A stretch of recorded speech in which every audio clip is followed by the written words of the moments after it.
אני שוחררתי מהמילואים, כאילו סופית ב-15 או 16 לינואר, אם אני לא טועה. ושבוע לאחר מכן היה את האירוע שהם קראו לזה אסון המבנים. שבגדול זה המחלקה שלי, כאילו כל הלוחמים שנפלו, אז 14 מתוך המחלקה שלי, יש חבר'ה מהפלחן, חבר'ה מהשריונרים, אבל אותם חבר'ה שכאילו, אותו ממם שהוא לא רצה שאני אהיה במילואים, אז הוא גם נהרג, ניר זיכרונו לברכה, וכל הצוות, כאילו בסוף, זה חבר'ה שאני איתם 10 שנים, הרוב. וכשזה קרה, אני אני פשוט לא זוכר מה, פשוט נכנסתי באיזה מוד של רובוט כזה, ברגע שקרה את האירוע, כי ידעתי שהולך להיות הלוויות, שבעות, וכל מה שיש אחרי, אז פשוט נכנסתי במוד שטוב, מה שצריך לעשות, צריך לעשות. וממש עכשיו התנתקתי מהכל, חזרתי באותו ערב לפלוגה, החזרתי את עצמי למילואים, זה חד משמעי, אני חושב שזה היה חודש הכי קשה בחיים שלי. כי אני לא זוכר, כאילו נראה לי שלא ישנתי איזה שבוע כמעט, או ישנתי שעה פה ושעה שם, וגם זה לא שינה איכותית בכלל, כי אתה כל הזמן במחשבות.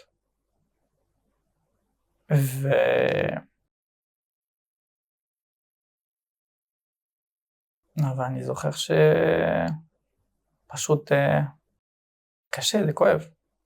כואב ברמה שכאילו עד היום לדבר על זה, זה כאילו מרחיב ממש. כאילו לא רציתי להאמין. למה הייתי אמור להיפגש עם שני חבר'ה באותו יום למחרת, כאילו לא ענו, ואז אני רואה את ההודעות בהתחלה בקבוצה, מה קורה חבר'ה, מה קרה, ראיתם זה פה, ואז מתקשרים אליי ומודיעים לי שקורה מה שקרה, ובדיוק הייתי אמור לנסוע לצרפת, כי רציתי לנסוע עם אשתי ולנשום קצת מכל התקופה. אני זוכר שקנינו את הכרטיס, ו10 דקות אחרי או 20 דקות אחרי, החבר שלי מהצוות שהוא גם לא היה באירוע, מתקשר והוא אומר לי, שמעת על כל מה שקרה לצוות? אמרתי לו, והוא אמר, כנראה שכל הצוות הלכה. ולא הבנתי ולא האמנתי בהתחלה. וניסיתי לעשות חיפושים והכל, אבל בסוף. כן, זה מה שהיה. מה היה בדיוק שם, אתה יודע? האמת, לא נכנסתי לכל הפרטים עד היום, כי לא רציתי. בגדול, מחבל ירה RPG. הם היו צריכים לפוצץ בתים, אז החבר'ה של הפלחן היו איתם, מקשו, המחבל יצא מאיזה פיר, ירה RPG, במזלו, מזל המחבל ולרעתנו. זה פגע כנראה בחומר נפץ, וזה יזם פיצוץ של 2 מבנים שהיה שם את כל המחלקה. יש 3 שורדים מכל החבר'ה שהיו שם. אחד שבנס, אני לא יודע איך הוא עשה את זה. באמת כזה חזק שכאילו הוא הצליח לשרוד הוא זחל וכאילו יצא החוצה, ועד היום זה מטורף, כאילו אני לא... מבחינתי אפשר לעשות סרט עליו, כאילו זה מטורף מה שהוא עשה. ו2 שהם היו במזליהם בין 2 בתים. כמה הרוגים היו שם? מהמחלקה? בכללי. בכללי 21. ומהמחלקה? 14.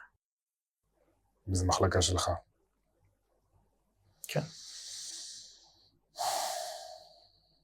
אז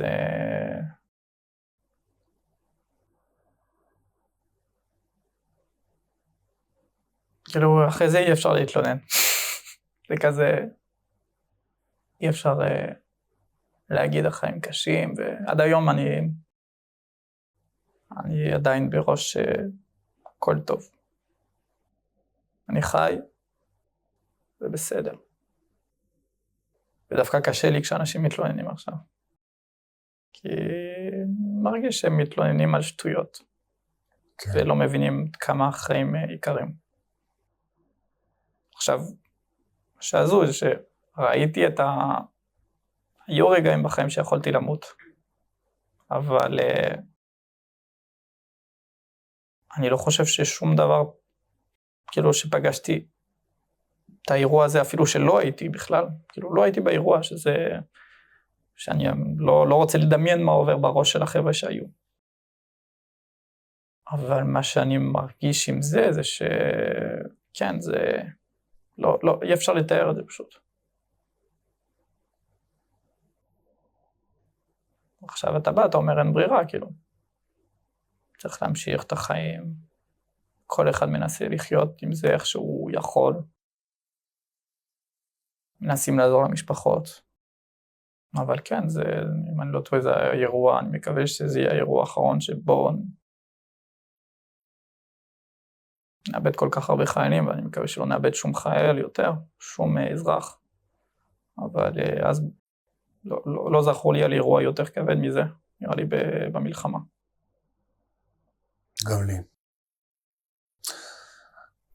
אני זוכר את הלילה הזה. אנחנו היינו בח'אן יונס. בהתחלה חשבו לקרוא לנו לעזרה, ואז אמרו שלא צריך, ואז היינו פשוט ככה, והסתכלנו על השמיים, וראינו רימוני תאורה כל הלילה. אני זוכר בקשר, בהתחלה אמרו, ארן חריג, אירוע רב נפגעים חריג, 10 הרוגים. ואז ככל שהזמן עובר, היו עוד יותר הרוגים. 11, 12, 13, 20, 21. זה לילה נורא. כן. דיברת על זה עם מישהו? עם החבר'ה ששרדו. איך הם? אי אפשר לדעת בסוף. כאילו, יש איך שאתה מציג את זה ואיך שאתה באמת. כאילו. ואיך אתה? מתפקד. אני חושב שזו המילה הנכונה פשוט. ואני חושב שזה גם מה שכולם, כאילו, פשוט ממשיכים, מנסים להמשיך. אתה מנסה לעשות מה שצריך לעשות. אני מנסה לתמוך במשפחות שאני בקשר איתם. כן, אתה לא... כמות ההרוגים היא פשוט לא... קשה לעכל את זה, כאילו. כן. כאילו, אפילו, קודם כל, ברגע שאתה מאבד לוחם או חייל או חבר, זה כבר מאוד קשה. אבל לפעמים, אתה יודע, כאילו, אתה בא, זה הזוי מה שאני הולך להגיד, ממש, אבל לפעמים כשאני חושב על מספר הרוגים ואני חושב על החברה, אז אתה יודע, כאילו, אני סופר ואני תמיד קשה לי, כאילו, ואני בא, וואי, שכחתי מישהו שנהרג, וזה הזוי להגיד את זה ככה, כי הכמות היא כזו גדולה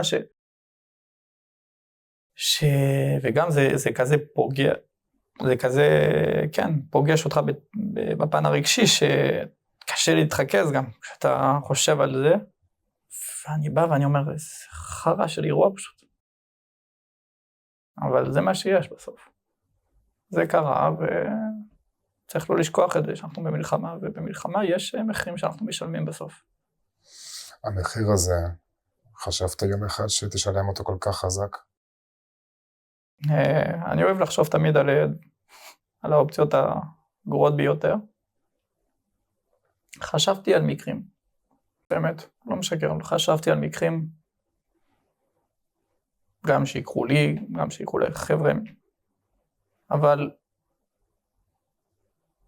בחיים לא יכולתי לדמיין כמות כזאת, ואירוע כזה. אני חושב שפשוט זה מאוד כואב כשאתה חושב על המשפחות, כי בסוף אני בא ואני אומר, טוב, הם היו החברים שלנו, הם היו האחים שלנו, יש כאלה שהייתי בקשר איתם 10 שנים, 13 שנים, כאלה שפחות כי הם היו חדשים, אבל עדיין זה אחים לנשק, והם היו צעירים וזה, אבל בסוף כשאתה הולך לוויה וכשאתה הולך להשיבה ואתה רואה את המשפחות שנפגעו מזה, אז זה הכי קשה. כן. כשאתה רואה ילד או ילדה צעירה כזאת, צעירים, ילדים, תינוק בכלל, אתה אומר, טוב, הם לא יראו את ההורים שלהם, את האבא שלהם. אז זה נותן לך פרופורציה לחיים בסוף. כן.